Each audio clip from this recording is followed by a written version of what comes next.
ராணிப்பேட்டை மாவட்டம் நெமிலி ஊராட்சி ஒன்றிய குழு சாதாரண கூட்டம் ஒன்றிய குழு தலைவர் வடிவேலு அவர்கள் தலைமையில் நடைபெற்றது.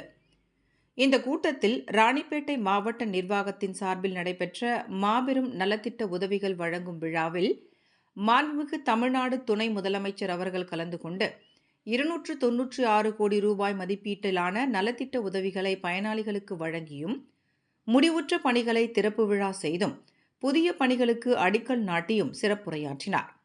இந்த மாபெரும் நலத்திட்ட உதவிகளை வழங்கிய மாண்புமிகு தமிழ்நாடு முதலமைச்சர் அவர்களுக்கும், துணை முதலமைச்சர் அவர்களுக்கும், மாண்புமிகு கைத்தறி மற்றும் துணிநூல்துறை அமைச்சர் ஆர் காந்தி அவர்களுக்கும் நெமிலி ஒன்றியக்குழு கூட்டத்தில் நன்றி தெரிவித்து தீர்மானம் நிறைவேற்றப்பட்டது. மேலும் மாண்புமிகு தமிழ்நாடு முதலமைச்சரின் சீரிய திட்டமான உள்ளாட்சி அமைப்புகளில் மாற்றுத்திறனாளிகளின் குரல் ஒலிக்கும் விதமாக மாநிலத்தில் உள்ள அனைத்து உள்ளாட்சி அமைப்புகளிலும் ஒரு பிரதிநிதி வீதம் மாற்றுத்திறனாளிகளில் ஒருவர் நியமன முறை மூலம் உள்ளாட்சி பிரதிநிதியாக தேர்வு செய்யப்பட வேண்டும் என்ற அரசாணையின் அடிப்படையில் நெமிலி ஊராட்சி ஒன்றியத்திற்குட்பட்ட பகுதிகளில் வசிக்கும் மாற்றுத்திறனாளிகளில் ஒருவர் நெமிலி ஒன்றியக்குழு நியமன உறுப்பினராக தேர்வு செய்யப்பட வேண்டும்.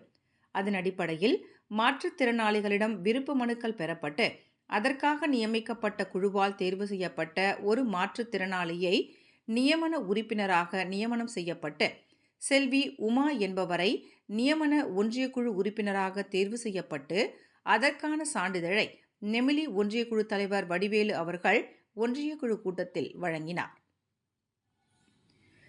இந்நிகழ்ச்சியில் நெமிலி வட்டார வளர்ச்சி அலுவலர் திருமதி ஜெயஸ்ரீ, ஒன்றிய பொறியாளர்கள், ஒன்றிய மேற்பார்வையாளர்கள், ஒன்றியக்குழு உறுப்பினர்கள், ஊராட்சி ஒன்றிய அலுவலர்கள், பிற துறையைச் சார்ந்த அலுவலர்கள் உள்ளிட்ட பலர் கலந்து கொண்டனர்.